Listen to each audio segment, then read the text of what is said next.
بسم الله الرحمن الرحیم قل اعوذ برب الفلق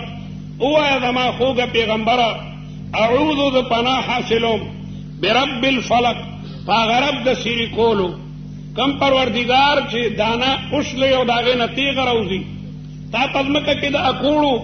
د بادامو یا د شمتالو اډوکې وکرلو الله تعالی داغې نه تیغه راوباسي زمیندار د غنمو تخم وغورځوي دغه تخم د دانو نه باقاعده الله تعالی تیغې راوباسي دا تیغه ګوره خدای راوباسي بل څوک نشي راسي اانتم تزرعونه ام نحن الزارعون دا تاسو زرغونه وای کو دې زرغونو زمیندار دې دانه وای چې دا فصل ما زرغون کو بعضې زمیندارانو دوه منه غنم پټي کې غورځولي دي یو دانم ته نه زرغونه شي دا دانه شلول او دا هغې نه تیغه راایستل دا د رب العالمین کاریګري ده الله تعالی پیدا کوي او دغه رنګې رب العالمین د شپې سینه اوښلی او د هغې نه سبا هغه نمودار شي تکه توره شپه ده او بیا الله تعالی د شپې دا سینه اوښلی او د هغې نه صبح صادق هغه راوځي دغه رنګې د قیامت نه مخکې به الله تعالی دا تمام ځمکه اوښلی او د هغې نه به دا مړي راوځي فلک معنا سیری کول دا سیری کول پاغه رب مې د قسمی د چا نه پناه غواړي من شر ما خلق د شر د هغه څیزونو نه چې الله تعالی پیدا کړي دي الله تعالی په دې څیزونو کې جانب د خیر هم پیدا کړی دی او جانب د شر هم پیدا کړی دی د ټولو نه لوی شر هغه د شیطان دی د ټولو نه لوی شر د نفس اماره بالسوء دی شیطان سړی په غلطو سر کی انسان کې یو نفس دی چې هغه ورته بدای هغه لګیا دی حکم کوي او وسوسې ورته غورځوي او شر ما خلق کې تمام شرونه رالل که زمری دی که پړانګ دی که مار دی که لړم دی دا څومره د شر څیزونه چې دي برابره خبره ده چې دغه شر په حیواناتو کې وي او که په بني آدمو کې وي خدای د ټولو شرونو نه پناه غواړو ومن شر غاسق اذا وقب او د شر د تورو تیارونه کله چې دا توره تیاره مضبوطه شي قلاره شومه شي نو مارم د سوړې نه راوځي لړمانان هم راوځي غلم راوځي چې غلا کوم قاتل هم راوځي چې دشمن به اوس قتل کومه تمام شرونه متوجه شي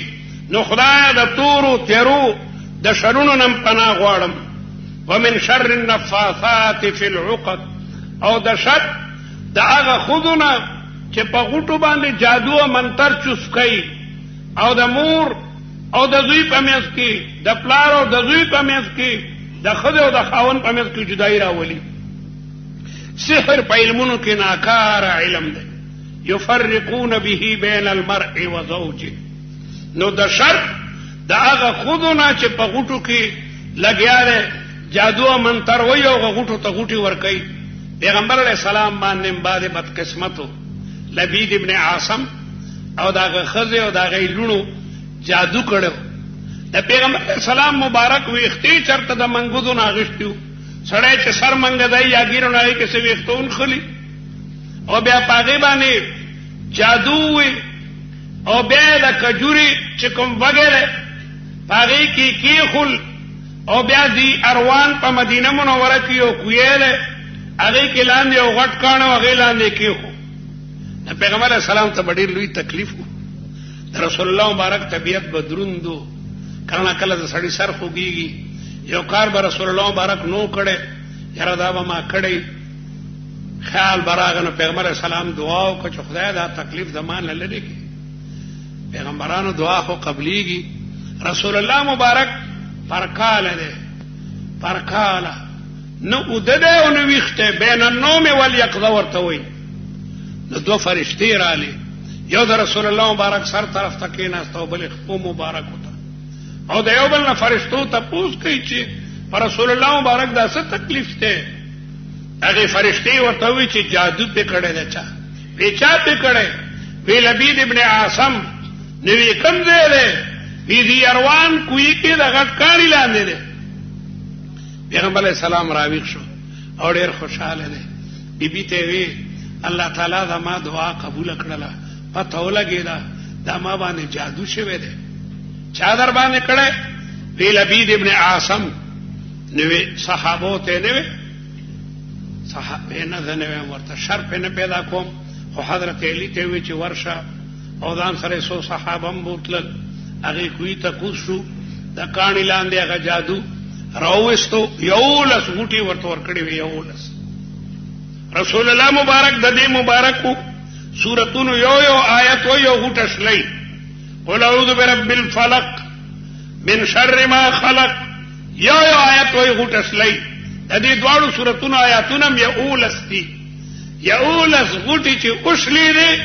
جادوګان ته کوم دنو هغه ختم شي علماء لیکي چې اوسم دغه علاج دی اچھا باندې دې زمانہ کې خلک بلا جادو کوي د خدای تباہ او برباد کړي د جادوګر سزا قتل نه په سعودي کې کپتو لګي چې دا جادوګر د مغمال قتل کوي دغه د جادوګر مقصد خیر ني دی لګیاله د دوه تنو په مابین کې اگر ربط او تعلق منقطع کوي پلار د دوی نه جدا کوي خاوند د خدای نه جدا کوي سعودي کې د ساحر جریمه چې کوم نه غمال قتل د مدینه منوره کې چې پته بولګی دا نه نه کړي او ساحر قتل له دنیا وې تماشې تراغلی نو سحر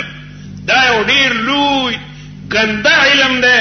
خلق پدې باندې چې کوم نه هغه د محبتونو نه تعلقاتونه منقطع کوي نو کوم په چا باندې جادووي زموږ استادانو به اول وګوره کې دې شي بالغ کې درته چرته یې خي پتولای کې درته چرته یې خي کني د بیا دا سورتونه وایا دا سورتونه علاج ده الله تعالی بدر نه د سحر غ بیماری لري